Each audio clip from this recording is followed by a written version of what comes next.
welcome to Like It Is and our continuation of our series with three eminent historians about African history and its impact on our lives. Our guests are Professor Ivan van Sertima of Rutgers University, Professor Josef Ben Jochannan of Cornell University, and Professor John Henrik Clarke of Hunter College.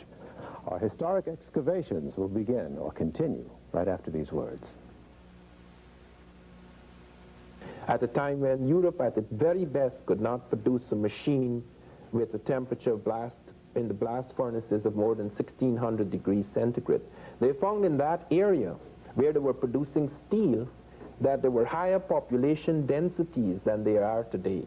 Tanzania, in fact, supported comfortably certain population densities which it cannot support today. One of the things that we do not seem to understand is that colonialism in some places actually destroyed African soil. Machines were introduced that were totally inappropriate to that world and that destroyed possibilities. In Tanzania, for example, you find 4.5 million heads of cattle in the interior of Tanzania. Within a matter of a century after colonialism, all that cattle disappeared, and things were introduced that were not in Tanzania at the time, or did not take on epidemic proportions. Rinder pest, smallpox, jigger fleas, all these things were introduced under the colonial period. It is usually assumed that these diseases just took over as a result of the backwardness of Africans. And all of these help to undermine the strength of Africa, you're saying? Yes, and you find, for example, in Kenya, they found an astronomical observatory 300 years before Christ. On the basis of the alignments of the stones of that observatory, they found Africans had built one of the world's most accurate prehistoric calendars. They found very complex astronomy among the West Africans.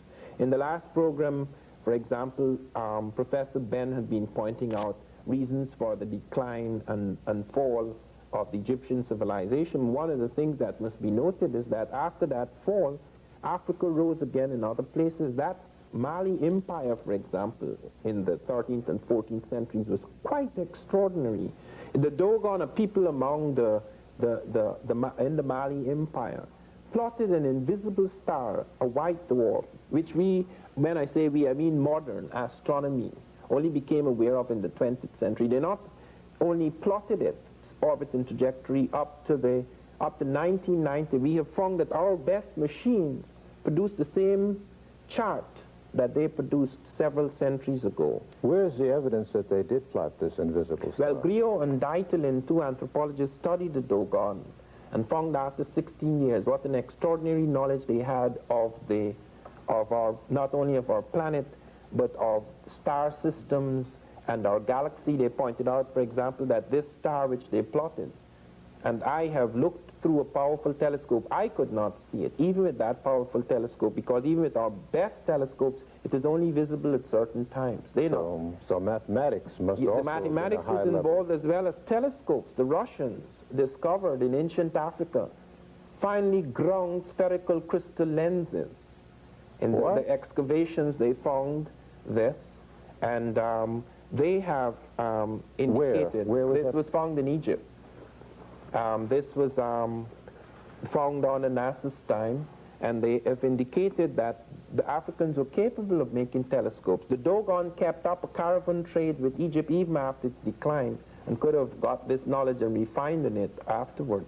So what we have is a story of an African people that had developed a high technology, but their humanity was such that no, I don't think it's a question of humanity. I do not believe in theories of people being more human than others. I do believe, however, and the evidence bears us out, that whereas the Africans had the opportunities to destroy European civilizations whenever they invaded Europe, where it was under the Grimaldis before the emergence of Cro-Magnon man, where it was under the Moors, when with other peoples they were in Egypt, they were in Europe, where it was under Hannibal, when even Taharqa made an excursion into a part of Europe, they found them in Spain.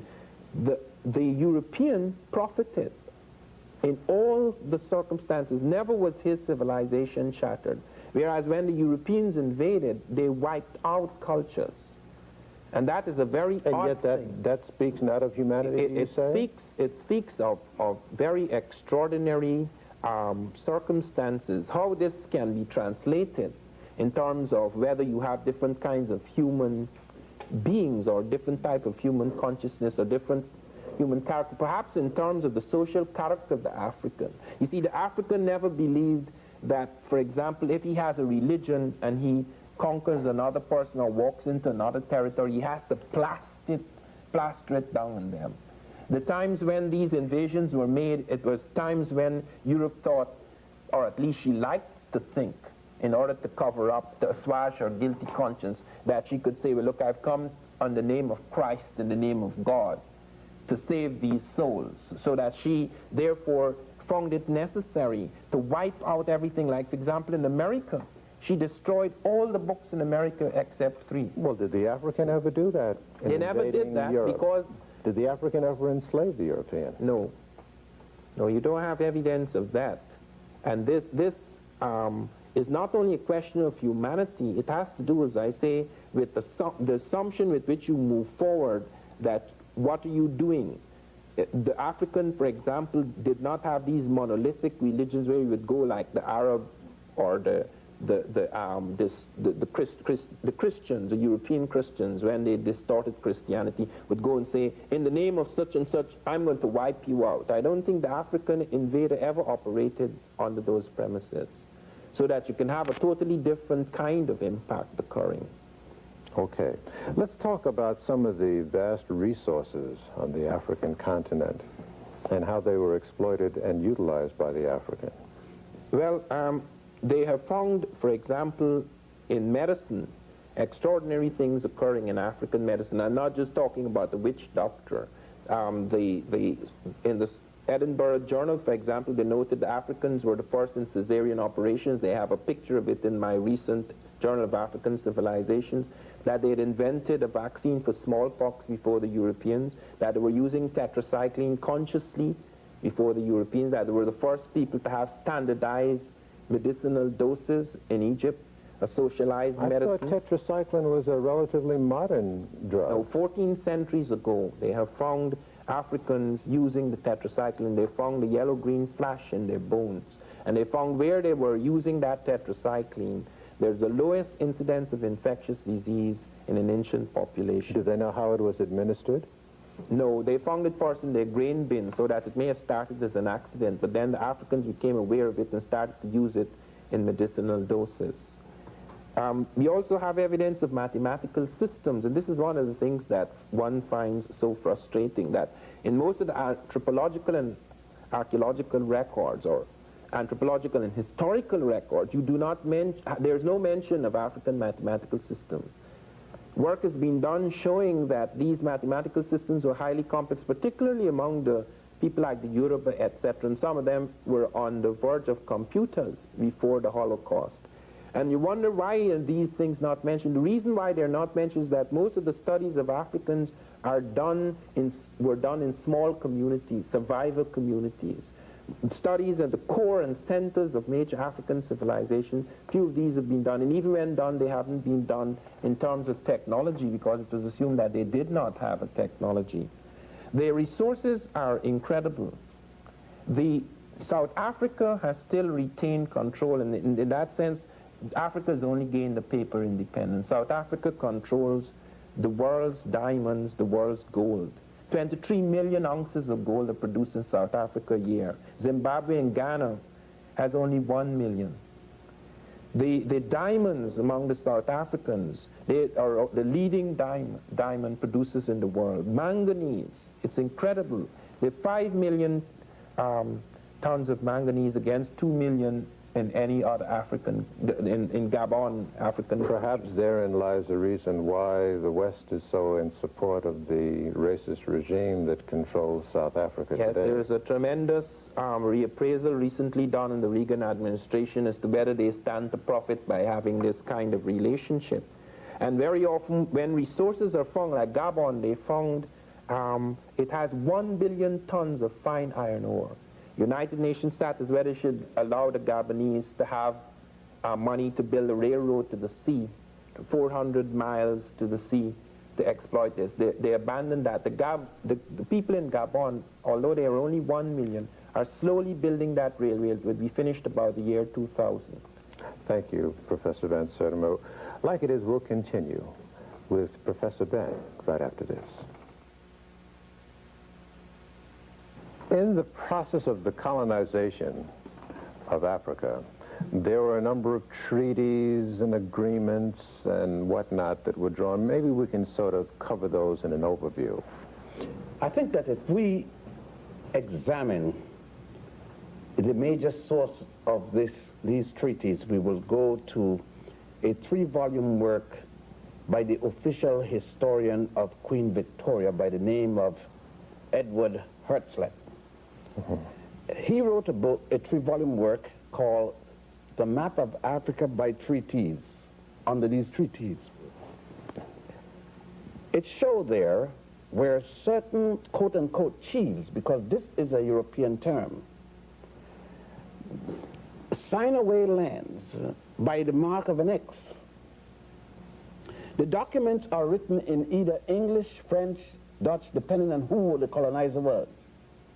No indication that the African knew that language.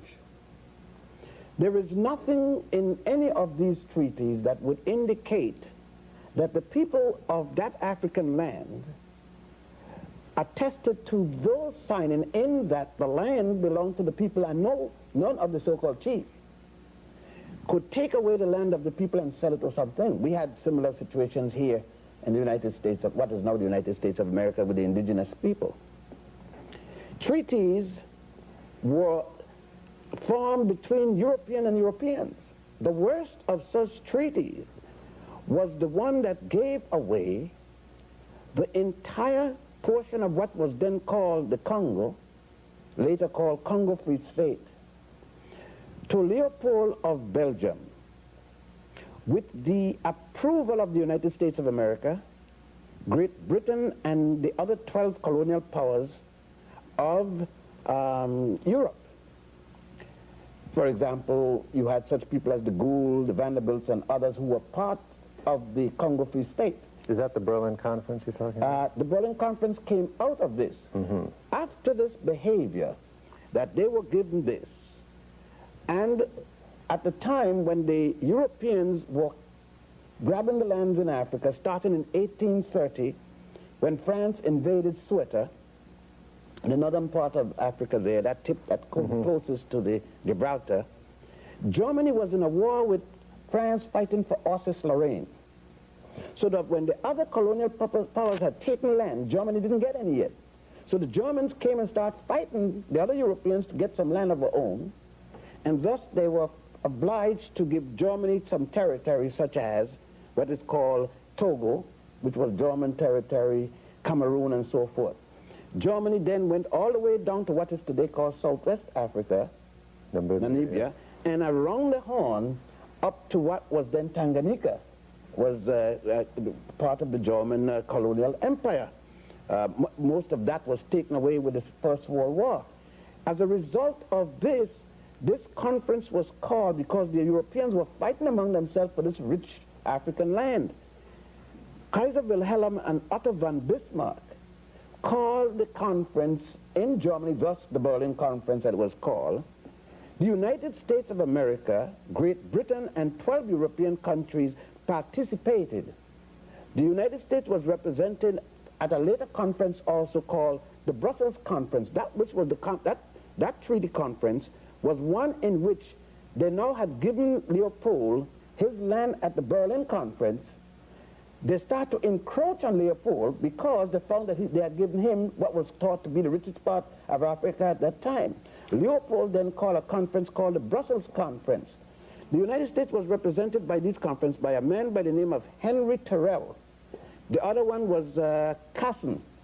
Both of them carrying the title Minister Plenipotentiary and Ambassador Extraordinary. So that the United States were participating in the cutting up of Africa, in the colonization of Africa, yet in politics, in political science. We are told in the classroom America had nothing to do. Of course, America controlled Liberia up to this day, in spite of the latest revolution. That was, the treaties made by the United States and France and England with respect to the American Colonization Society, which came out of the aegis of the Congress and the Senate of the United States. The role of Ulysses S. Grant in the Baliwa decision there. Even the United States President Grant took part in such negotiation and such treaty negotiations. So the determination of who got what share of Africa was made by non-Africans. There were no Africans at either the Berlin or the Brussels conferences. Not a single one. And at the time, you had independent African nations. You had Ethiopia, which became independent older than any other nation that you got in the world today.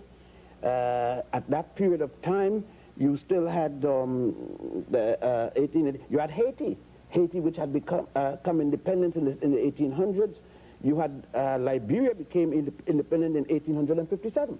So are you suggesting that all of these treaties, though, that beforehand and afterward, that was struck between Europeans and Africans, the Africans didn't really understand what they were signing away? But those who signed weren't even authorized to do it. Those who signed had no authority, and many of them did not sign anything. They had people on paper who did not exist. And they drew boundary lines according to the river, the flow of the river, according to the lake, and then they made such things. They even had tigers in Africa shown on the map, and tiger is not an indigenous animal to the African continent. Were the definitions of the countries of Africa as we know them now drawn out of these conferences? Every one of the countries that you have in Africa now, without exception, the jigsaw puzzle for lines, boundaries, were established at the Berlin Conference and the Brussels Conference with only minor changes as wars when out of the Berlin Conference and the Brussels Conference. Then came the First World War, and out of that, the documents of that was adopted by the League of Nations. The League of Nations made their own conditions with the treaties they made between Italy. Even before that, when the Italians had invaded Ethiopia for the first time, and defeated in the Battle of Adawa by Menelik II, although he had won, the European powers came together, made treaties to stop Menelik, because Menelik had said he was going to wipe the Europeans from Africa. Then there was that other set of treaties. There were more treaties, again, adjusting the boundaries in the Berlin, as that conference at the League of Nations, which had taken away that land. Adjustments were made. The next body of international body. But let me just interrupt for a minute. In other words, our concept as Africans of Africa didn't have those boundaries. No, sir. We didn't have a Mali or a Nigeria or something like that. The boundary very dependent on where the people fed their animals. In other words, the boundary of Mali was where the Malian was with his cattle. And that could have shifted with the season, just so the neighbor next door to him. Africans did not have, if you cross this, I'm going to shoot you, or this cross, I'm going to strangle you. The Malian would meet, for example, his neighbor and says, oh, how is the grass up there? He said, well, it's a little better up there, you know. Yours is better. He says, well, okay, I'll move up there today. Well, let us all go up, and the two other families would talk, and they'll go up. And that's where the boundary of that next nation would be. This land is mine kind of concept. This is European. European established the land boundaries situation. Fences and things of that so nature that were alien? started among the Europeans. Land boundaries shifted among African people. You didn't have this say, well, if you cross here, you're going to shoot you. And all this kind of thing. It was it's just like surnames. It's that same process it brings to mind of what the European brought to this land, the United States, treaties with the Native American. That meant nothing. All these so-called treaties, did the indigenous people read the language? Do they know what they were signing when they did sign that X, if they in fact signed the X? How many of them knew in Louisiana that in French? How many spoke French? And the men knew what was written down there. If I tell you something that you're signing, but you can't read the language, what I told you could be quite different than what you signed, that little X.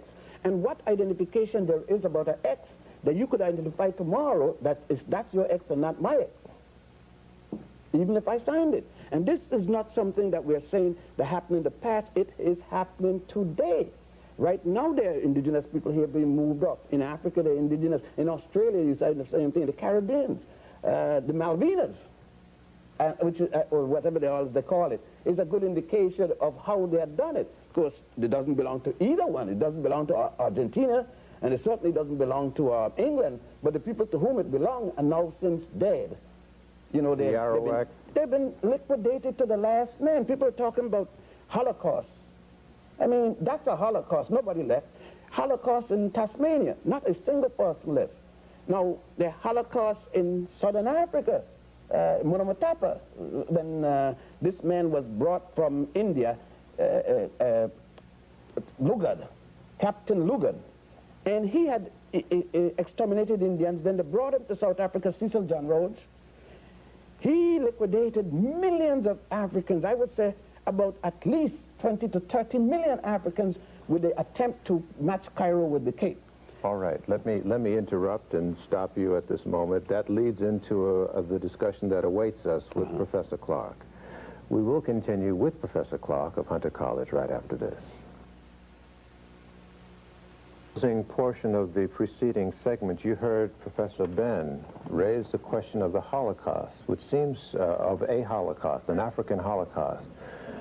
Seldom is that word used in that particular context. We've only heard Holocaust used in a particular context. Maybe we can amplify on that. Well, our Holocaust started 500 years ago, and it's not over yet. In fact, our relationship with Europe has been a continuous Holocaust, and we have been continuously resisting that Holocaust.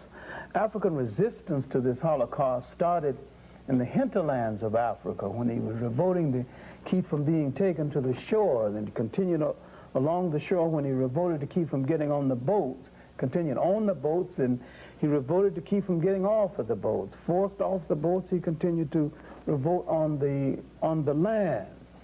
But the apex of this resistance, while coming in the 19th century, but slave revolts had started. There was a slave revolt in Cuba as early as 1525. And these slave revolts, mostly led by people called Maroons, and this is a term really means runaway.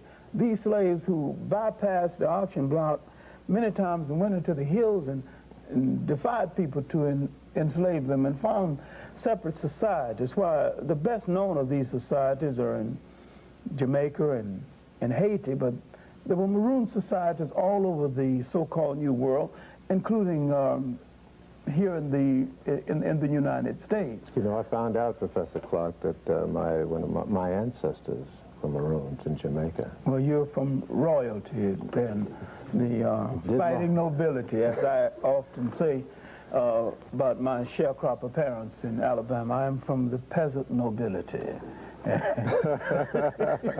Well, from one noble to another. Good to talk to you. And it is left for us to declare what we are. And we say that these people who fought so that other generations can live is our revolutionary royalty. Let me press you a little bit on the dimensions of our Holocaust. Numerically, what numbers are we talking about? We heard Professor Ben talk about 10, 20 million lives, African lives, taken in the Holocaust. I would say the figure is rather conservative when you consider that in the movement from the coast, from the hinterland to the coast, every 10 captured, less than 3 got to that coast. And so we have now figures that's kind of lost forever from the computer. And many times, if you look at the logs of the slave ships, they might load on 300 and not make any stops. And when they finally get to the main port of debarkation, you have less than 200. So that's all. That so many went overboard. So many died of suffocation. But now, what we need to concentrate on is that fight on the land, the Maroon revolts, the different slave revolts in Haiti, Jamaica, the Babis revolt in Guyana, Professor Van Sertima's a country that there was continuous revolts all over the Caribbean area and in South America. And in South America, they not only large numbers of Africans bypassed the auction block, went into the hinterlands and found separate nations, Us Palmares and Bahia. These are separate African nations carved out in Brazil itself. And now these revolts in the Caribbean would stimulate black revolt here in the United States. But when we look at the 19th century, we have to look at the whole of the African world in revolt. The Africans in Africa began a series of wars that would last over 100 years. The Ashanti Wars, the Asante Wars, and what is now Ghana started in 1805. The last war was fought in 1901, led by a great African woman warrior, Ye Asantewaa. The Zulu Wars would last far more than that. The wars against the coming of the Europeans started in 1652 when the Europeans arrived. The last war in Southern Africa was 1906. In between our breaks, you were mentioning, in the dimension of the Holocaust, the experience of a particular group. Oh, I was talking about the Herero War in what is now Namibia, then formerly called Southwest Africa. The Germans tried to create a bastard race in this area by cohabiting with the Herero women. What they did not understand is that culturally, the Herero woman never cohabits outside of her tribe or her group, not even with another African. And traditionally, she makes every attempt to bring virginity to her wedding bed. And if she is violated before marriage, it's all one can do to keep her from committing suicide, because she has lost her womanness and have nothing to give to a man. The Germans would drive almost 60,000 of these women out in the Kalahari Desert and say, cohabit or die. And an old king, Mandume, called the Mambas and the Hereros and all the different groups together and said that, in essence, if we let this happen to our women, we are no longer men. We are proud people. We walk the earth carrying the sun on our shoulders.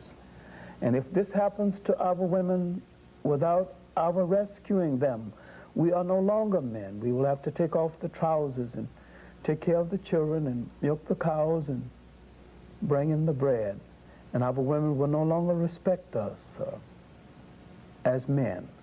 He took about 300,000 people into this war. He lost a third of them, but he rescued those women. It was the honor of that people. And I never forget his beautiful words that if we fail in this mission, we will have to put down the sun from our shoulders and the world will be in darkness. Because we are men, we light up the world. Does it therefore follow that across the continent of Africa, there were coalitions of African people who organized militantly to resist this encroachment called slavery? Not only that, but came together a little better then than they're doing right now, incidentally or sadly. In the Sudan, there were wars stimulated by Islam, led by a man called Muhammad Ahmad, the Mahdi, the holy man, holy man.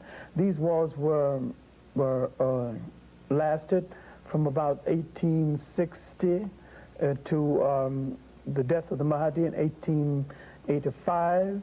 Then another Mahdi took over, Khalifa Abdul Hayya, and he was defeated by Kitchener. When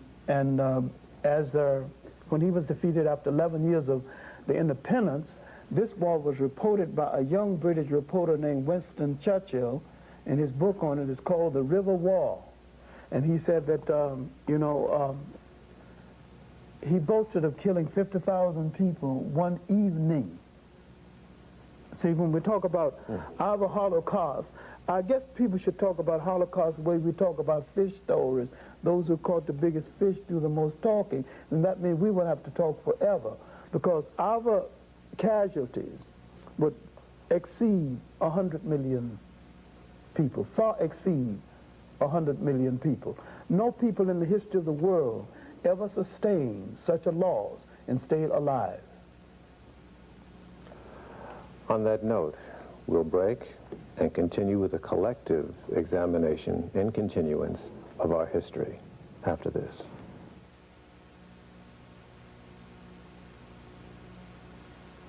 To go over some of the areas that undoubtedly we weren't able to cover in the individual interviews. Let's start with you, Professor Van Sertima. Yes, there are one or two things that I want to raise. First of all, there's a different kind of Holocaust which is even more terrifying than the destruction of people. Often death can be merciful. There's a nuclear bombing of the African brain. That kind of Holocaust, the mental Holocaust that occurred, whereby many Africans who were colonized were actually had their African character almost zapped away from them and something else planted upon their brains. Which was? Which is a kind of duplication of the European. They were turned into European duplicates. I could say that at the time I was 24, with the exception of an interval during our upheaval and the death of my father, I was a European duplicate. I was a British duplicate. Everything that the British wanted me to think, I could enter their brain. Every reflex, every attitude, every prejudice that was native to the British Empire was in my brain. And it occupied at least 95% of my brain. It is only in later years, as one became aware of African civilizations and American civilizations, that this began to fall away. Did you love England at that time? Tremendously. I would celebrate. I mean, like now, for example, suppose I was still in the British Empire, which no longer exists except in the mind of the British, and the Falkland Islands thing was going on. I would be waiting patiently every moment to see an Argentine ship go down. This is the kind of loyalty, allegiance to the enslaver that became part of our inheritance. You sang God Save the Queen. Not only sang God Save the Queen, I felt proud that I was in an empire which was able to put everybody in their right place, including the Americans. I was very upset when I read that Americans had broken away from British rule. This is the kind of training we were given. Not a single book on Africa did I see before I was 20, not a single book. So we're talking about the evils of the colonization of the mind as well as of land and body. We're talking about the rise of the evil genius of Europe and Western racism. There wasn't enough soldiers in all Europe to hold down that vast world. They had to conquer something else other than just the physical body. They had to conquer the mind.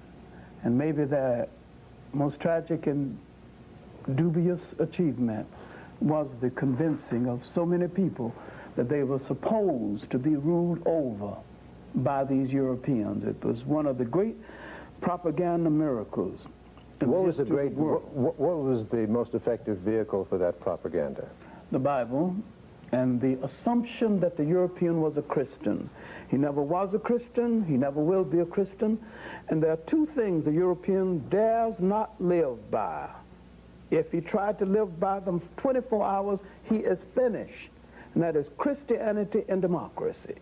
Because his civilization, his way of life, his power is based on things diametrically opposed to those two things.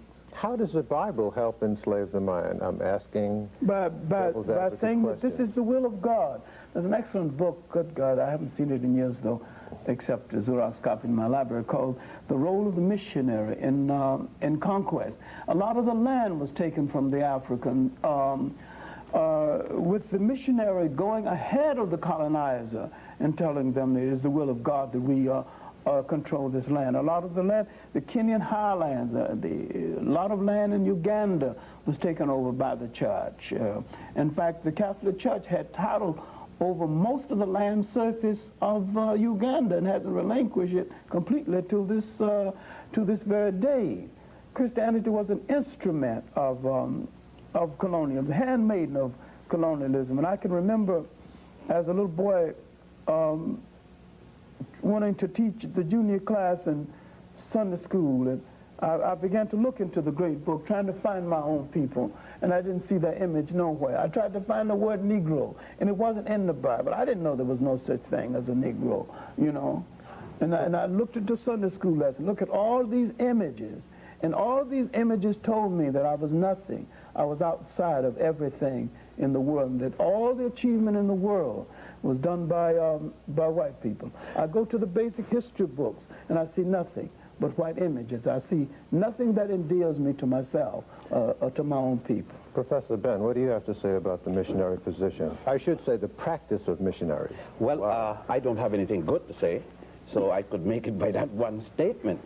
And I don't think anyone who knows their African history could compliment the missionaries. First thing is that the assumption is made by Europeans, Billy Graham and others, and I noticed that he's getting his lumps now, for having the courage to say that somebody has practiced Christianity, but I don't know what he meant by that either. But number one, Christianity started in Africa at a place called Alexandria with two people, Pantheus and Boetius. It spread across the North African continent. There were 7 patriarchs, equivalent to the word pope, 27 bishops before it arrived in Europe. An African by the name of Augustine, who made modern Christianity the basis for his writing, Europeans copied. Augustine's books are called, some of them, of the 40-odd books, the Confession that tells you who he was, on Christian doctrines, they laid down the fundamentals of modern Christianity, and the other one called the Holy City of God. It is not only the Bible, the Christian Bible, however. The Old Testament, or the Torah, as it is called, speaks of chosen people. A God made a world full of people and select a handful to be the special ones. The Quran and Islam equally. The jihads were brought. Although Ben Habib and Hadsat Kubadi Ben Rabed taught Muhammad ibn Abdullah, who was illiterate in his own language, the fundamentals of the religions that, the fundamentals upon which all three got their beginning, we were told, and still being told, that there is a holy land for us in Palestine or Jerusalem. There's a holy land for us in Bethlehem. There's a holy land for us in Mecca, but not a single piece of holy land in the 13.8 million square miles of African territory. Yet, all three of those religions that I've spoken about got their fundamental principles. The concept of Mary, Jesus, and Joseph, this whole concept came from the Book of the Dead, with Horus and so forth. The concept of a one true God before all other gods was taught by the Africans of the Nile, Akhenaten, specifically the god Aten, long before the birth of Moses.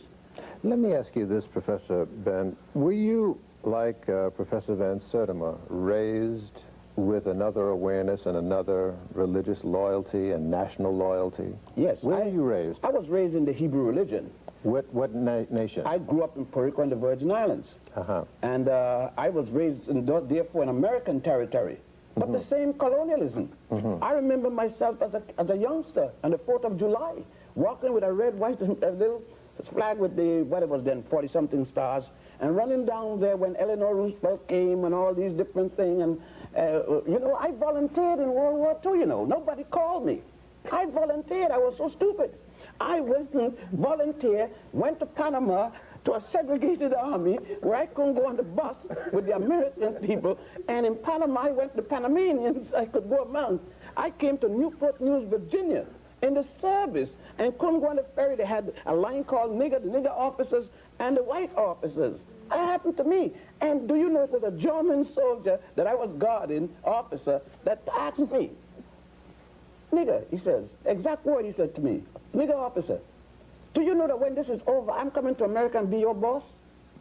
And then I started for the first time to get some sense, although I had been segregated in Panama and so forth, and I didn't even recognize I was being segregated in Puerto Rico and the Virgin Islands.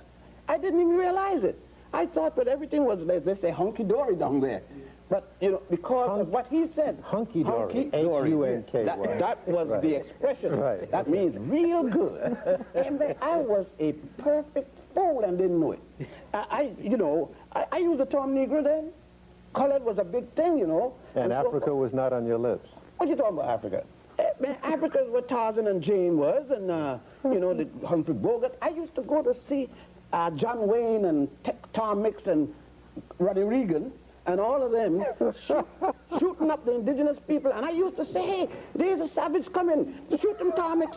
And then with the African, I'd say, oh, look at them savage. Tarzan is coming. And I'm hoping for Tarzan. And Tarzan hollering, Ungawa. And one thing, I didn't know that Ungawa meant doo-doo.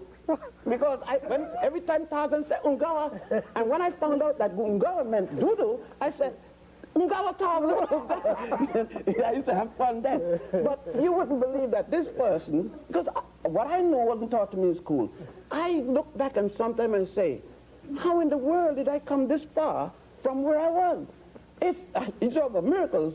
That's a miracle. Tell me about your upbringing, John. No, I had suspicion from the beginning.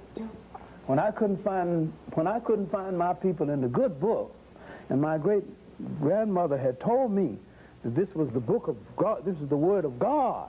But where were you raised? I was raised born in Union Springs, Alabama, raised in Columbus, Georgia, near Fort Benning, and I made my living partly as a caddy. Used to caddy for a major who later became a general and later became president of the United States, Dwight D. Eisenhower. He was a lost cause man too. Be that as it may, but growing up in a predominantly Baptist environment and becoming very curious about the Bible, I began to suspect very early. How early? That, 10 and 12, that I did not belong to any people who were inferior to anybody. So then around 1930... But in your schooling up to then, though, wasn't the reverse implied? The reverse was implied, but I can say with great conviction, I never completely accepted it. Or were you going to a black school and were you getting... I was going to a black school where the teachers would sneak in black history. They could sneak it into mathematics. They could sneak it into anything. But it was in the 5th grade that I ran into a great teacher, Evelina Taylor, who was a deity to me to this day, when she saw me cutting the food and trying to get accepted by playing the fool, and she called me aside and closed the door and read the riot act and told me that I'll never let you be less than your best self. You are going to get it. Gentlemen, it's obvious that we can't unveil the whole story of our history and experience in these 2 hours or 3. But maybe you can just sort of say some things to our viewers, especially young people, who are in need of some academic shaping and direction. I suspect you would all agree. What would your prescriptions to them be? Gil, let me say it this way, and I don't support system. But I think that one of the things we have to learn, in order for me, or I hope I'm speaking for two gentlemen, and this is for parents, our parents, you can't fight the teacher and learn. There's a discipline in study, and we have to learn. The damage has been done to us and still being done, but we ourselves got to take this. With all the bad things that go in the classroom, and I went through it, you got to be able to count, you got to be able to write, you know what I mean? You got to know science. You got to be able to equate and evaluate. And you can't fight the teacher doing it. Parents can't come down to fight the teacher. Bad teacher, get them out of the neighborhood. We have to go through the principle of educating ourselves. And our parents got to do it. I'm sure your parents did it and other parents did it. There is a discipline we got to go back to. And I said that the basic thing we have to do is to stop letting the damage, what he's talking about, to continue by saying, I'm not going to the classroom because they're going to say this. You don't have, when you go to the classroom, you're going to have racism. Don't care where you go, you're going to find racism in the system. The system is racist. But you got to get in there to count, you know what I mean, to learn to read and so forth. So that you got to get that bad with the good. And lastly, don't care what degree you get in or no degree. Most of us think that degrees make us something. Degree hasn't made me anything. I was a proud man before any degree and continue to be. A degree only gives you some ways to get in and get a better bread. But if you depend and think that that is it, and we've got to, lastly, I figure, what has happened is, if you, Gil, had taken the attitude, I made it, to hell with everybody else in Harlem or wherever, then we would not be able to express the things that we are expressing to the whole larger community. A lot of us got to stop moving away, far from the other. When we move, remember that the other one is still there. Because I must say something, and then here, and for others, is that if men like Garvey, Malcolm X, Martin Luther King, Paul Robeson, and others had moved away from us, and you notice I use Malcolm X and King. I said Garvey and Du Bois. I said Paul Robeson. What I'm doing, I'm matching people in the same society that may have differed. See, this myth about celebrating King's birthday, but not Malcolm, by asking for a holiday for King, but not Malcolm, but asking for one for Du Bois, but not Garvey. Keep us separate. We have to know that we decide who fought for us and who are our heroes. The larger society can't tell us who they are. Let me say one thing in conclusion. I feel that we have to realize that when we speak of blackness, blackness must stand for excellence as it did in early Africa. Where black, for example, among the Egyptians was the color of divinity. We must not assume, however, that merely because someone is white or European, that they are monstrous because the Western European exploitation. We must not use this simply as a crutch. We have to see it in a certain perspective. It must not be considered as innate to the European, because if it is innate, there can be no change. We have to believe in the capacity for change in the world. The black man is in a terrifying situation. Largely, this is due to the European exploitation into those centuries of history. But if we are to come out of that, we have to change our consciousness as well as the consciousness of those who have enchained us. So we have to change our evaluation of our own blackness as well as our evaluation of whiteness. Yes. What I say to my students is that we have to find that compass that we can use to locate ourselves on the map of human geography.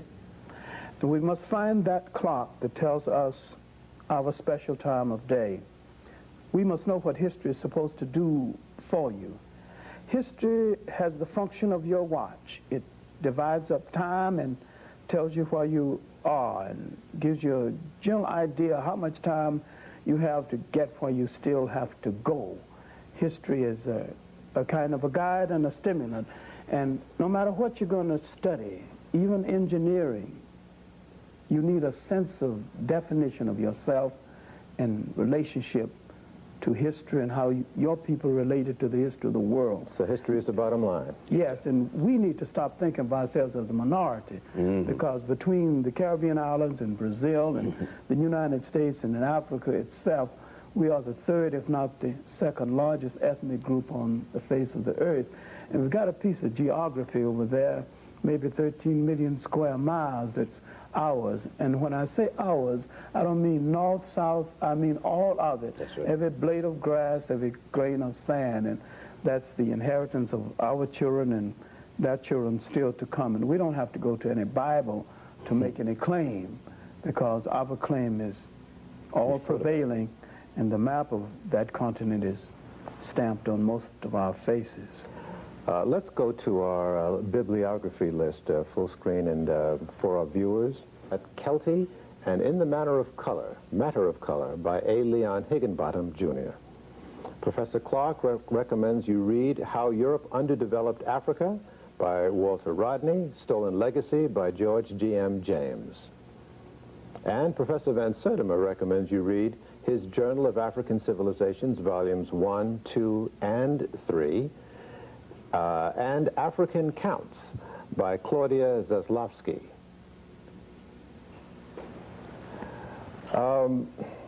So what I seem to be getting from all of you is that you have found your particular steel, all of you, has been derived from that which you have learned, and that perhaps before that infusion of the historical metallurgy, shall we say, into your systems, you were sort of lost and unclear about who you were and what you had to do and what your role was on this planet. Yes, I would say definitely that my readings and most of my travel, particularly when I went to Egypt, it changed my world. I thank you all. So ends, for a while, our exploration into our history, a history that has shaped the world and supplied the very foundation of civilization and culture. If what you have heard is revelatory, would you call it a archaeological and anthropological period, the pre-dynastic period, the dynastic period, because unfortunately people forget that many African civilizations had dynastic periods besides Egypt or other nations along the Nile. I would also break that up to Africa before the coming of alien peoples. And then I will go on to that, Africa up to the beginning of the encroachment as to the colonial period. And then I will go on to Africa in the current period. Now you could break up African history into various forms depending on what you plan to do. All right, well, let's move swiftly in the limited time that we have. Let's start with the archaeological period. The archaeological period will be that period in which you're talking about the artifacts and fossils. The artifacts, like the stone equipment, stone implements, and so forth, and the fossil period being the human finds. And that will bring us back to the Zinjanthropus period, all the way up to what we would today call man as we know him using agriculture and so forth. Mm-hmm. And how far back in time are we talking about now? Based upon the latest findings, we're talking about at least 3 million and a fraction into 4 million with a fossil called Lucy. And then we're talking to a much later fossil by the name of Zinjanthropus boise. And that will bring us down to about 1.7 million to 2 million years ago. Is there any question about the fact that the first human life occurred in Africa? Is that incontestable? To date, the oldest human find has been in Africa, to date. Now, what will happen tomorrow may be something else. Mm-hmm. All right. Let's move forward. Now, with man coming out of this period, we see him going down the Nile, and the reason we're using the Nile as the example in that the oldest records of human behavior, where the man left his record, has been found in that specific area. Why is that?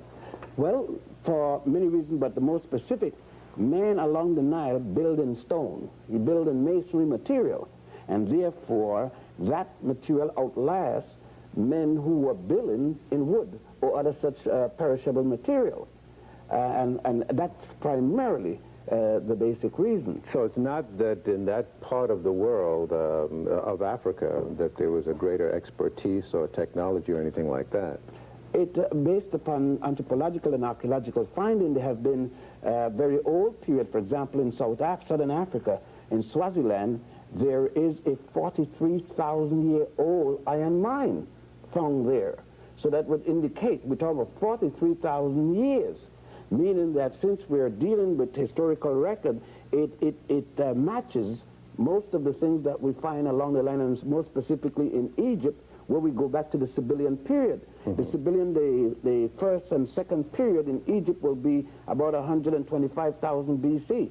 back to 300,000 BC. The second period would be 125,000 to 25,000. So in between here, that mine was being used, meaning then that the Africans in the southernmost tip of Africa, otherwise then called Monomotapa, the earliest name when the Europeans came, it was called that, were involved and engaged in iron mining at a time when it wasn't so done in Egypt, because the civilization or high cultures traveled down to Egypt from the central part of Africa, and every archaeological evidence show that it equally traveled down from the central part of Africa to the other tip, the southern tip. So the civilization seemed to have started around the major lakes. Why do the features of the Egyptian, as we see on the stones and whatnot, seem to differ so much from our classic impression of African features?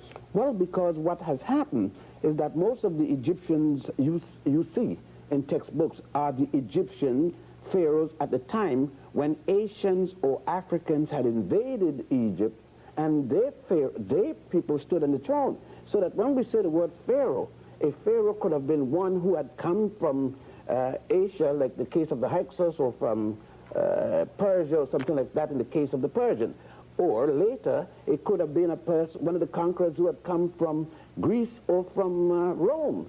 Now, the ancient African pharaohs, they seldom show you, if ever, and more so, there is a myth that all Africans have thick lips like myself or heavy nose. There are tremendous amount, millions upon millions of Africans who have pointed features.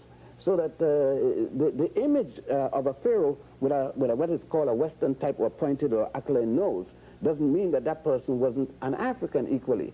So, and many of the likenesses of those with African features were destroyed by European invaders? European and Asian invaders, but more specifically European invaders.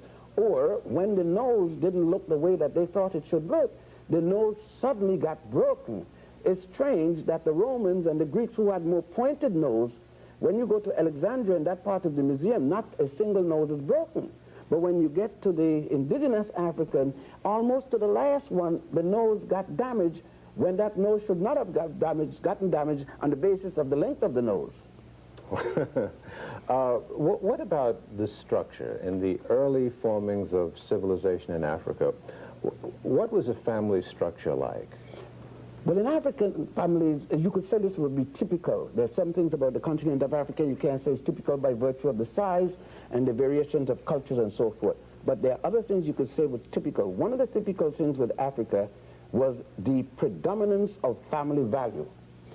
And you would say that the matriarch society, the society in which one inherits from one mother, was more dominant than the patrilineal society. That doesn't mean, however, that the women ran the society, but that the source of the society, the source of the family, was of the woman.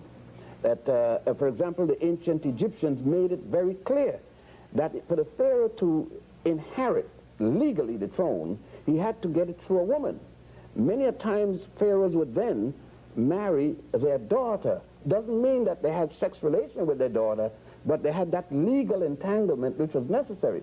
In West Africa, we saw the same thing. Was the woman's name passed on in marriage, or unlike what we know, the man's name has to predominate? Well, you didn't, because then since you didn't have family names. You know, this thing about, it started in Germany with, most of the early cultures didn't have family names. The Germans are one of the first to invent this family name business. In West Africa, you see the same thing. The Ashantis, the king inherited his title from the queen mother. I see. You see here, you got it from one end of the continent to the other end of the continent, showing the commonality of culture. Then there was a second thing that involved there, is the interrelationship of family, clan, and village. That the individual, there was no African individual as such. Like we would say in the States, I'm an individual, I'm doing my thing. You couldn't be that type of individual. And that put me to the mind of saying something classical here, is that the myth that prostitution started from the first man and the first woman. I don't know which first man and first woman they're talking about. It's obviously not Africans. Because the African society made it so that there couldn't even be a single woman. You couldn't have a single woman living by herself. all people were attached to family. If a woman became widowed, she either went back to her own family or to her husband's family. You were always attached to someone. Therefore, most of African society started in a communal basis. One was related to one's family, immediate family, then to the clan, then to the village, then to the state. So that each individual had a combination of families one was attached to. Is that why there's not much in recorded history about disciplinary problems with the children? Sure, you can't have a disciplinary problem when all adults is over the juvenile. An adult doesn't necessarily mean 21 as against 2 or 3. Adult could be 3 as against 5, 3-year-old as against 5. It means that you bound to respect the older person than yourself. So that if a family had 10 children, the first child would be the one relating directly to the family. From that first child on, that child will be then carrying down the order, and very rarely the mother or father has to do any of the disciplining. The first child becomes the senior child, right? And therefore the law goes down. Now from that child, let's say that the first child now becomes 40, and the parents are in their late 50s, early 60s, and that first child gets married.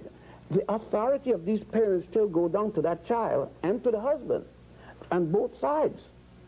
And it was this kind of continuity that was the basis of the great civilization that came out of our experience in Africa. Yes, that is what was destroyed with the coming of the European and the Asian, that they destroyed, so that the decentralization of the African family and the strength of the African culture that we see now destroyed so much that in Africa we see them imitating everything, and here and the Caribbeans and elsewhere started to be destroyed at that point. And it is at that point that we ought to stop. And when we come back after this break, Professor John Henrik Clarke will pick up about that destruction process. Stay with us.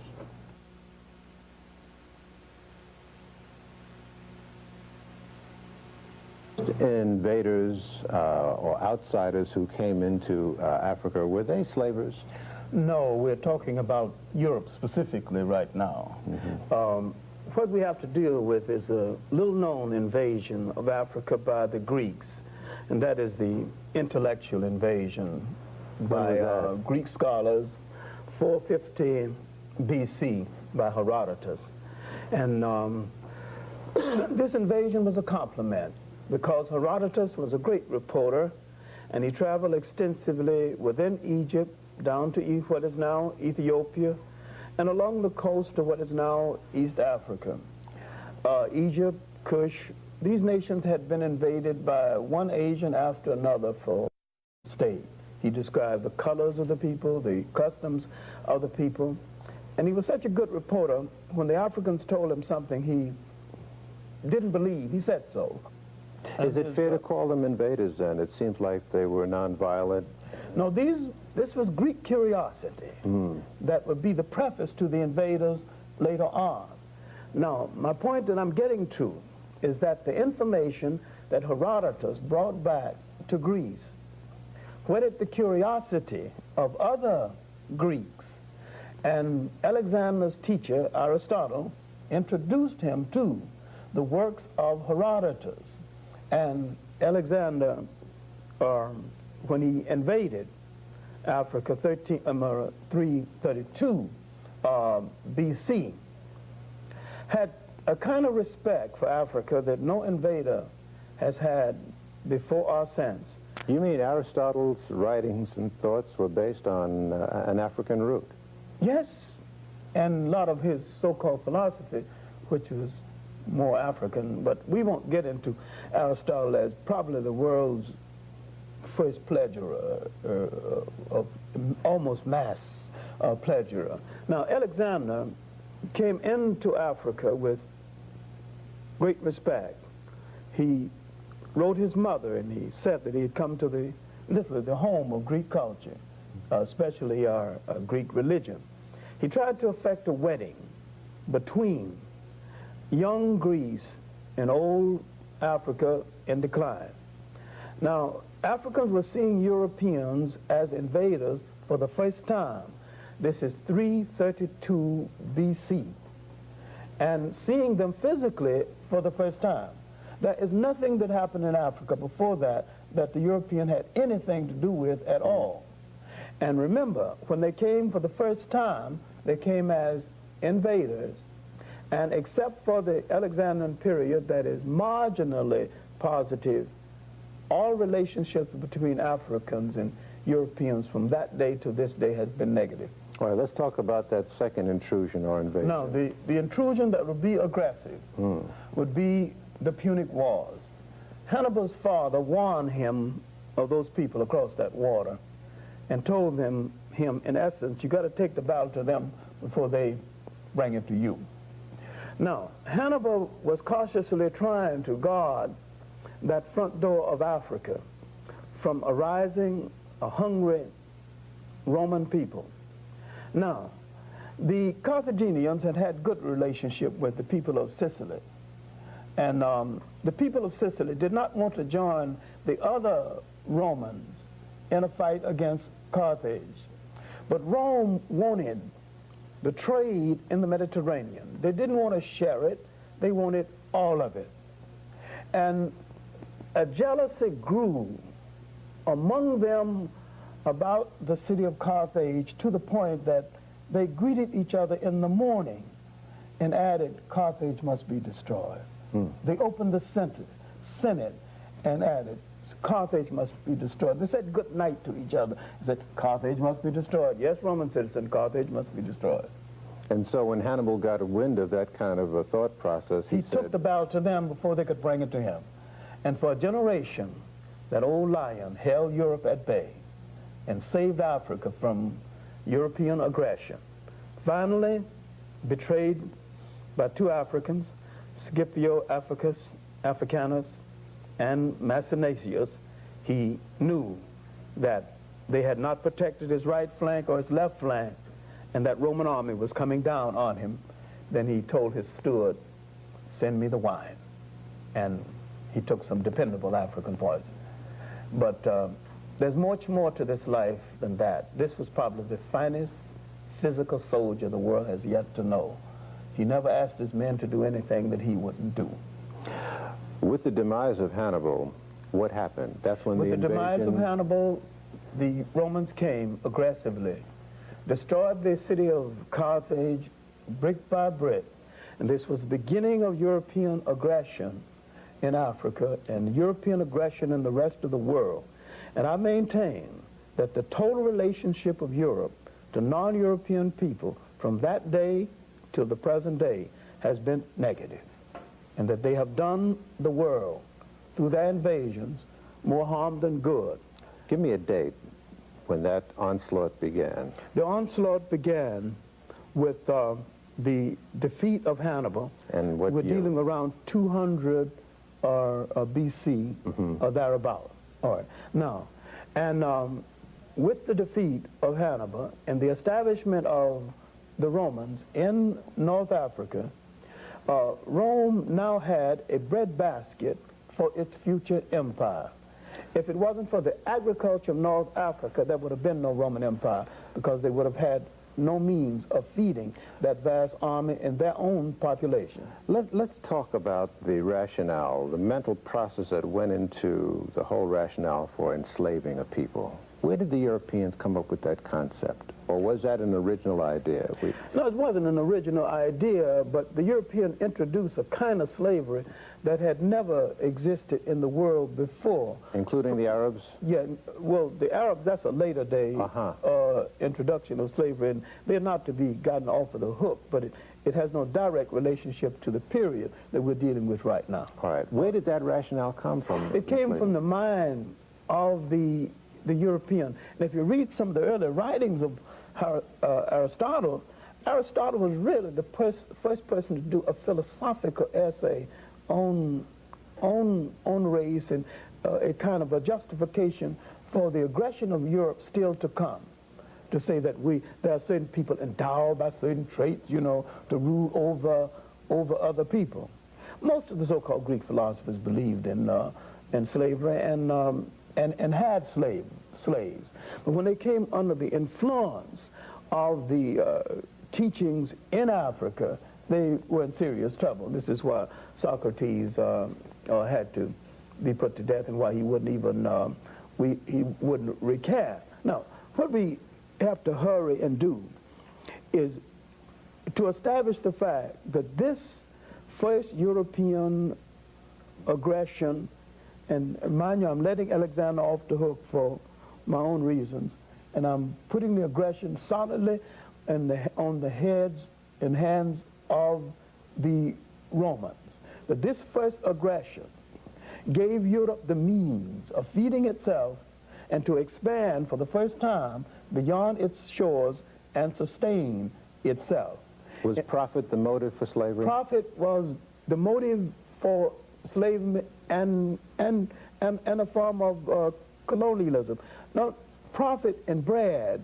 See, capitalism in the present sense didn't exist then, although the profit motive was a part of man's psychological makeup. But the justification for the Romans' being was that they were endowed by certain traits, in spite of the fact that once they destroyed Carthage, they could not even build it back the same way, because they didn't have those master architects that the Carthaginians had. Now, Rome would sustain itself in this part of the world, and Roman taxation ultimately would force the Africans and the Asians to question old gods and look for new gods. This questioning, this wondering whether their gods had deserted them, would make them look into their folklore, their literature, and bring forth the beginnings, the formal beginnings of a religion that we might later know as Christianity. Not that the religion was new, but that particular formation of the ideas of the religion was new. All right, let's pause here, Professor Clarke, and we'll continue with the African presence in the so-called New World right after this.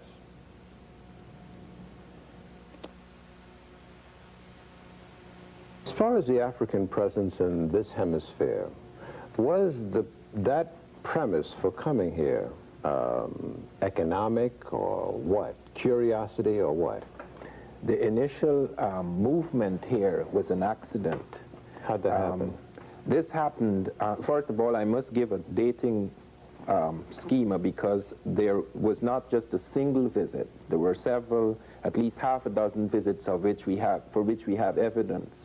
The very earliest is one that involves a people known as the Olmec in America, between 948 and 680 BC. We do know a date because they found a ceremonial platform, a wooden platform in the Gulf of Mexico where the Americans worshipped. They were able to carbon date it.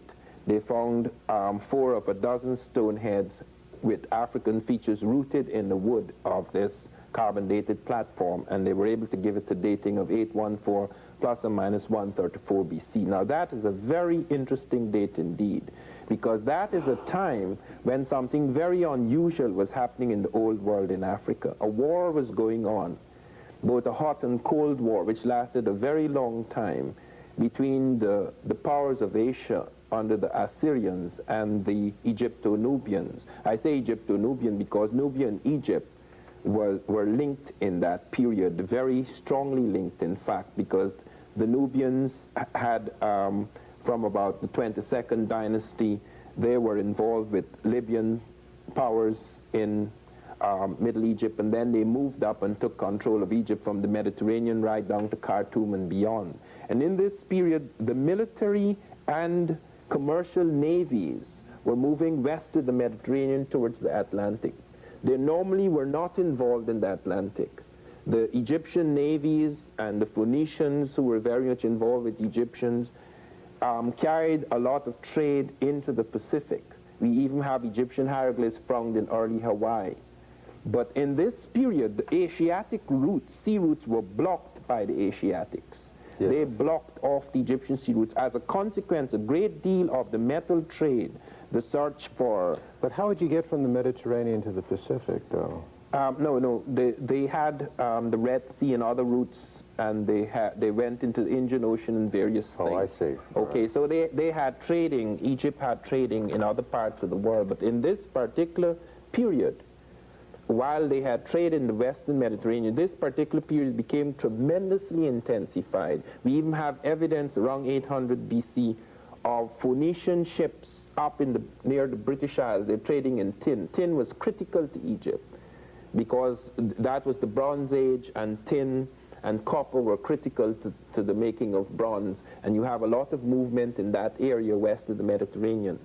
Now, there seems to have been an accident involving at least 7 ships. The Native Americans record black-skinned people coming in 7 wooden caves on the water from the east. And they do record this, and lots of people are not aware of it. You mean they got lost at sea, or? They got lost at sea. All so-called discoveries of America were initially accidents. Columbus had no intention of coming here. He got lost at sea. He was going towards India, as he thought. He struck out for the latitude of Japan, hoping to land in India. Even in the case of 1500, where Alvarez Cabral came to South America, he had no intention of coming here. He was lost at sea. Is it not true, though, that Africans, in their mathematical endeavors, concluded that the world was round and that there was land beyond the horizon, and that it was not an accident that they came to this hemisphere? They concluded that the world was round. Just as much later, Columbus concluded that the world was round. But knowing that so the world doesn't that imply then that... No, it does not. No? It does not. Knowing that the world is round does not imply a landmass here. That is the reason why Columbus, when he landed here, thought he was in Asia. Because you would not know where the landmass is. This could have been Asia. That's why, in fact, it was called India. It wasn't called America. But just to pin you a little bit down to this, was the African lost at sea, the African mariner lost at sea initially, was blown across the Atlantic? Yes. Or did he or she set out deliberately? No, he did not set out deliberately in this voyage. There are voyages in which the Africans set out deliberately to come to America. We know of 2 such voyages. We know, for example, in the case of the Mandingo in 1310 and 1311, where the Africans were convinced there was a landmass in the south and set out deliberately. A whole fleet was fitted out for that. And when that fleet did not return, one of their kings, Abubakar II, actually set out as a commander of the fleet and moved into this area. We also have evidence in the late pre-Columbian, that is around 1450 AD, we have evidence where Africans not only deliberately came, but came back. And we have African things found in America, as well as American things found in Africa, as evidence of a trading going on in that time. What was the nature of the African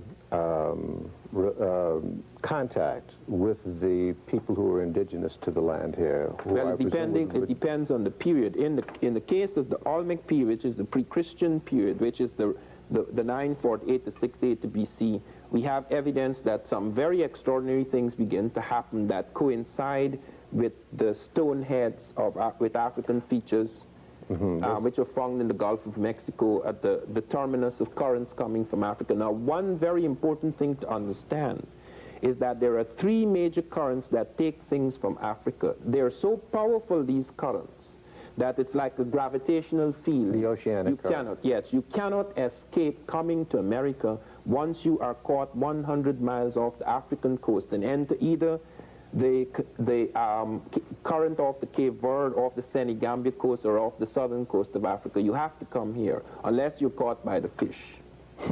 It's inevitable. And in fact, I do remember when I was a boy, when I was about 11 years old, I lived most of my early boyhood was spent on a river, the Essequibo River, which opens out onto the Atlantic.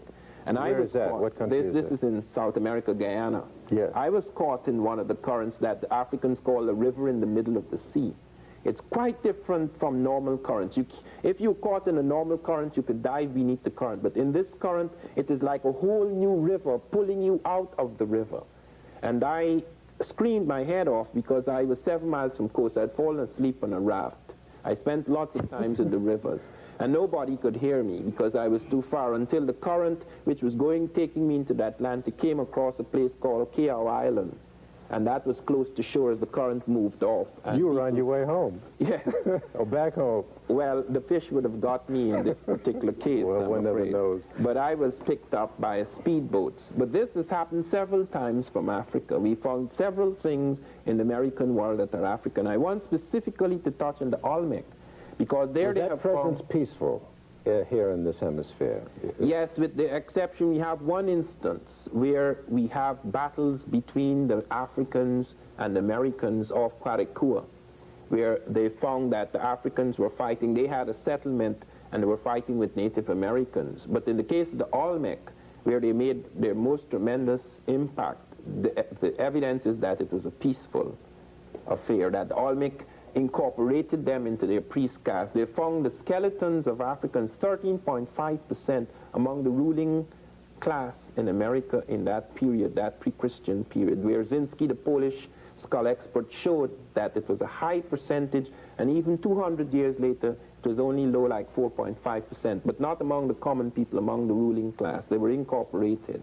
In this return voyage process that you described using these currents, were any Native Americans brought back to the African continent? Yes, we have evidence of a Native American village in North Africa.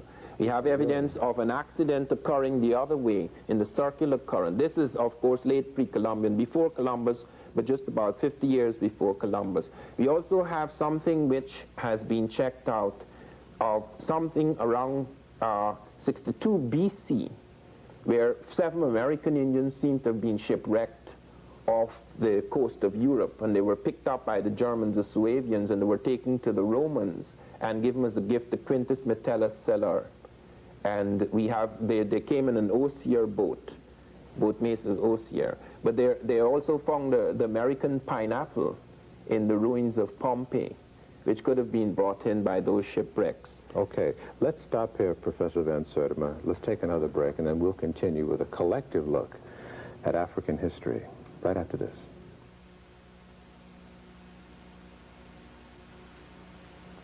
Frustrated because I thought we were going to be giving ourselves a lot of time, but 2 hours is nothing. We haven't covered a lot of ground. Let's go one by one to some areas that you still feel are hanging by the individual segments that we've covered. Professor Clarke? I'd like to go back to that first European presence in Africa and what happened to it.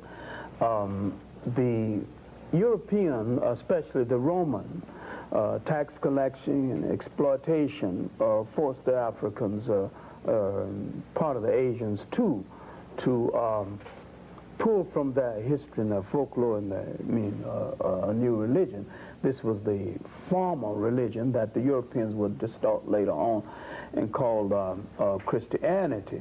And as this religion got underway, the Romans did not take it too seriously. They didn't expect much to come out of it, and after a while they began to entertain themselves on Saturday evenings by killing Christians, and that the Romans literally killed Christians for almost 150 years before strategically and for political reasons they adapted this religion. And because it had become very popular among the Europeans of that day. But something else had happened, because the European has a paranoia about being ruled by other people.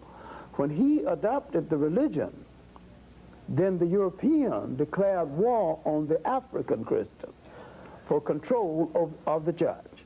Now the fight was for control, and when they formalized it at the conference at Nicaea, about 325 AD, when they formalized the religion, when that degenerate Constantine adopted the religion and made it the official religion of the Roman Empire, he did this for political reasons, and it was been for political reasons ever since then. Why you call him a degenerate? Because he was a degenerate, really. The man was unspeakable, degenerate. With naked women hanging around the court and, fornicating all over the place, and then he switching from one to the other until these people called the Essens sold him on this religion. In fact, Catholicism was set in motion by Constantine, a degenerate, and Protestantism was set in motion by Henry VIII, another degenerate. That's hard, but I stand by it as a teacher of history. I stand by the word degenerate as applied to those two men in relationship to the religion. But that's not the point I'm getting to. No, I was just... The main point that I'm getting to is that the assumption was that Christianity would hasten the decline of the Roman Empire, would halt the decline of the Roman Empire. But it hurried the decline of the Roman Empire, because this religion did not fit the temperament of the Europeans then, does not fit that temperament now. They simply could not live by a religion as placid, as kind, as humane as this. And they had to establish power by violating it. But about 600 or thereabout, the management of the church had so disgraced the religion until the people in this area began to ask some serious questions again, and camel driver, who would later to emerge as the Prophet Muhammad, first asked for reform. Failing to get reform, he asked for the making of a new religion.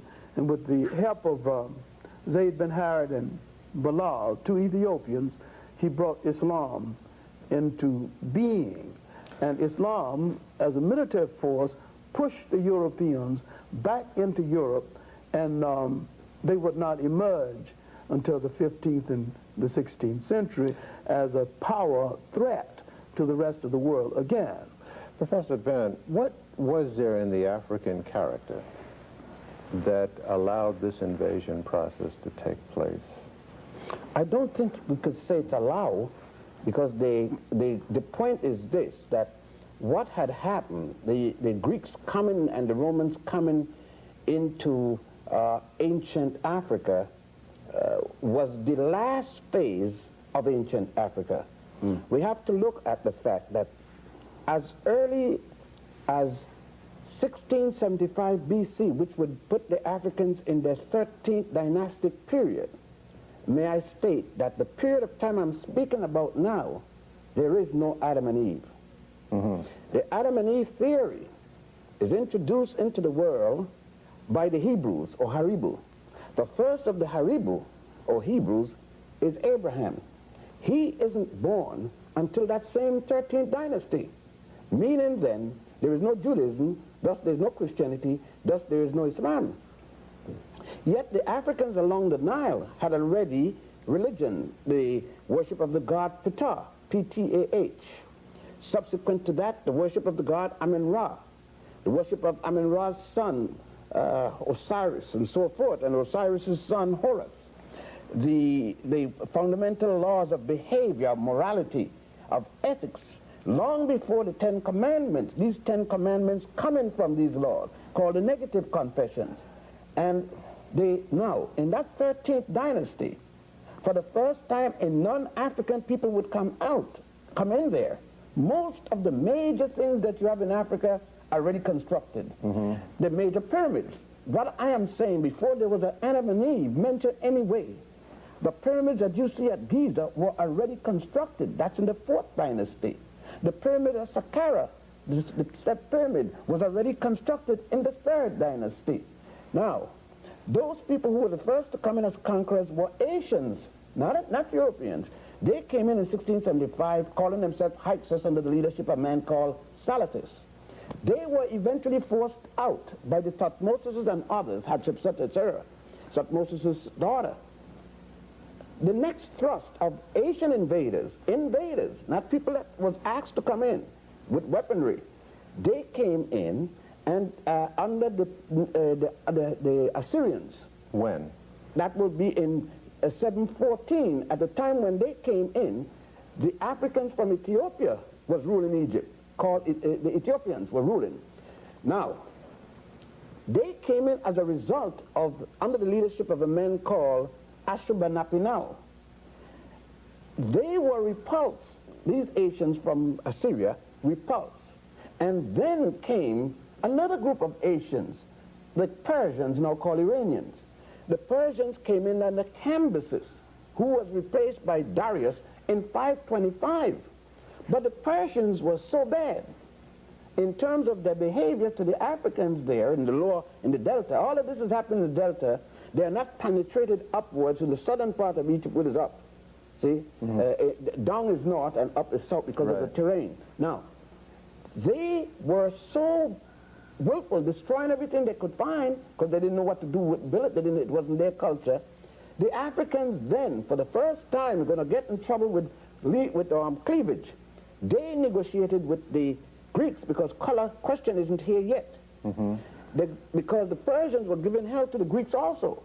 So the Greeks were allowed to come in group, now we're talking about 525, to help with the Africans against the Persians. When the Persians were defeated, the Greeks decided not to go because where are they going back to? They're now in the land of honey. So they're not going to leave honey to go back. They said to the, well, look now, you're weak because you've been fighting the Persians so long. We're stronger than you, we're not going. And so the Greeks remain there. This is how they get to stay. But subsequently, from that time, by the way, to now, to this very day, only one African have ruled over Egypt. A man by the name of Naguib, Muhammad Naguib, born in Egypt of Sudanese parents, both mother and father, the one that Nasser them withdrew after he defeated Farouk.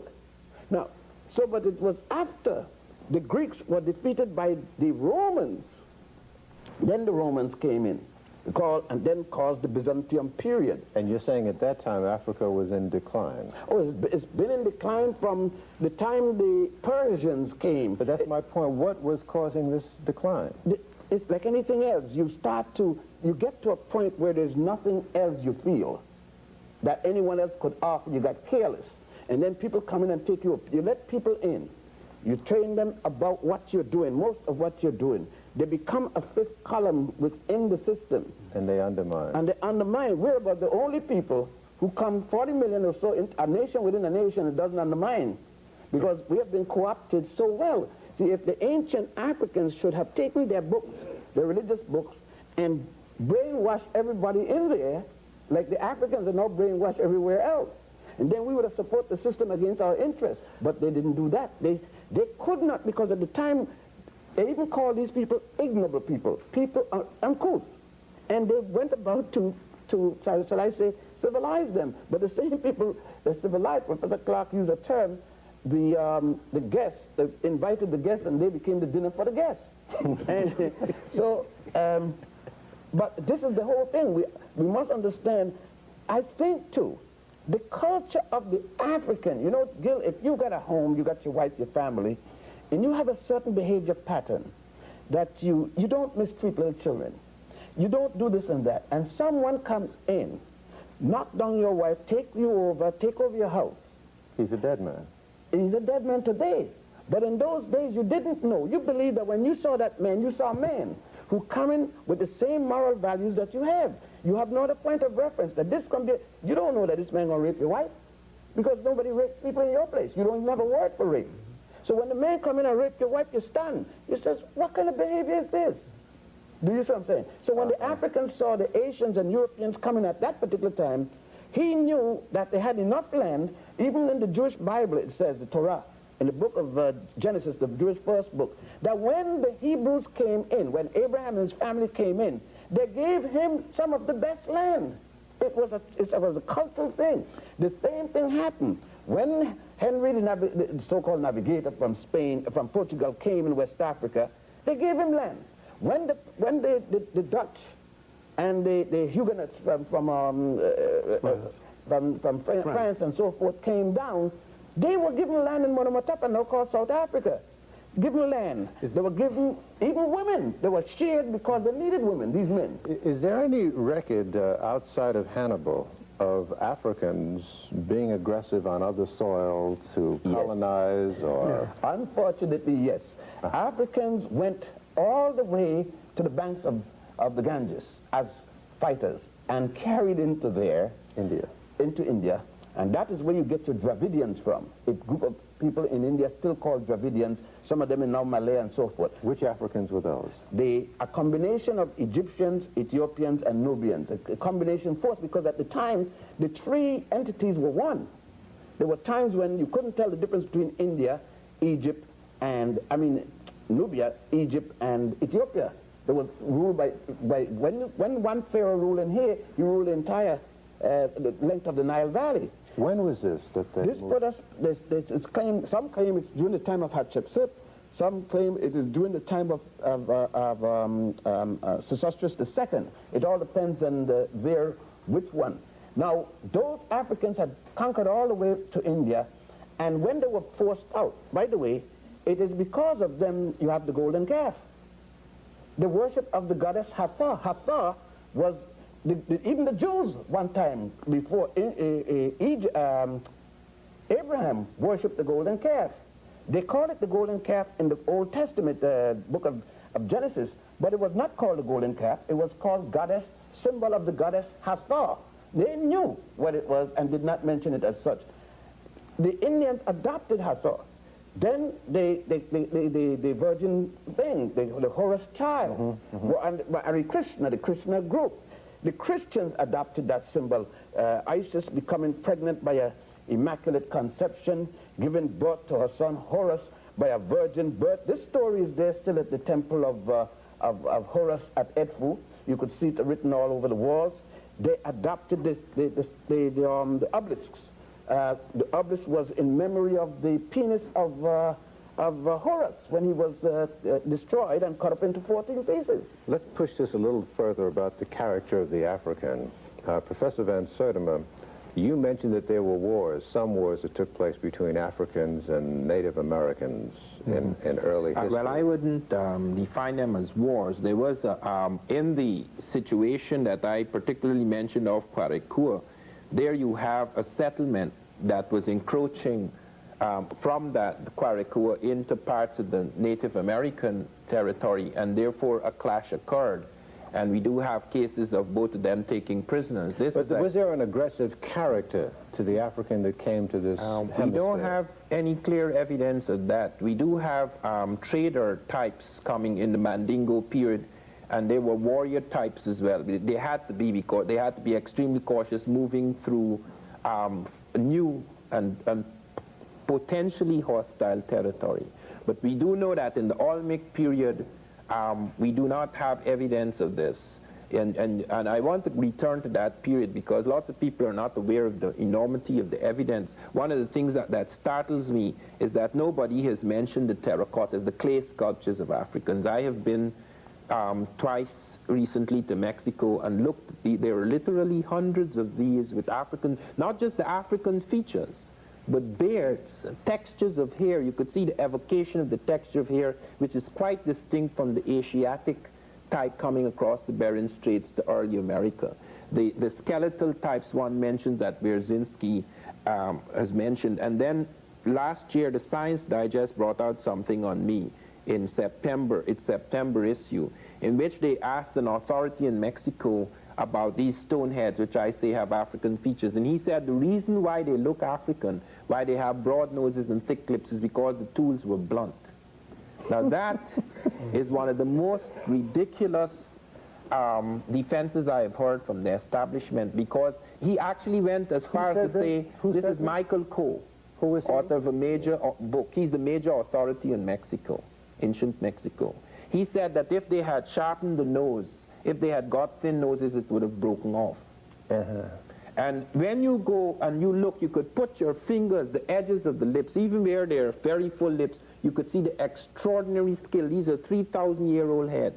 They're done with fine tools, because close by you can see figures done in stone with a different type of nose, different types of lips, the Native American type. And I wanted to ask, when I was first told of this by Boyce Rensburger, who wrote the article, if you asked Coe if they use blunt tools to make these types, and they then sharpen their tools to make the native types. Let me just intrude for a minute, gentlemen, and just go to our viewers for a minute and let you know that it is now almost the end of the hour, And as promised, we want to bring to you a full screen, as we call it, bibliography list of materials that you can go to for more information. From Dr. Ben, he recommends that you read The Destruction of Black Civilization by Chancellor Williams, African Origins of Civilization by Chek Diop, World's Great Men of Color by J.A. Rogers, and Black Men of the Nile and Family by Professor Ben Jochannan himself. Professor Clarke recommends that you read African Glory by J.C. DeGraff Johnson, Capitalism and Slavery by Eric Williams, Before the Mayflower by Lerone Bennett, and Slave Trade and Slavery by John Henrik Clarke and Vincent Harding. And Professor Van Sertima recommends that you read Africa and the Discovery of America by Leo Weiner, or is it Wiener? Wiener. Wiener. Unexpected Faces by Alex von Warthenau. Ancient Egyptians and Chinese in America. And Chinese in America, yes, by R. Jarasboy, excuse me. And They Came Before Columbus by Ivan Van Sertima. Mark that well, and if you want more information, I know we're going to get swamped. I hate to make this offer, but I've got to do it in the interest of your interest. If you want us to give you that bibliography, write us and let us know, and we'll supply it for you. In the few moments that we have remaining, what then are we saying in the broad canopy that we've only really skated across about the whole involvement of the African character on this planet? It has tended to be, for the most part, as I can delineate from you, non-aggressive. And humane. And more than just... How would you respond to somebody, though, who would say, no, that's a racist statement, and you're... No, it's not a racist statement. It's an honest statement. And the victims of racism have a difficult time being racist. And I wish somebody would remember that, you know, when the victim responds to racism and responds to the negative attitude toward his own people, he's not racist. I'm saying that the African character, the African personality, has given the world a kind of humaneness in his relationship to other people that can rarely be found cannot be found at all among the Europeans. That's it for this hour. We will continue with the final chapter next week. Be sure to tune in. We'll catch you then. Thanks for joining us.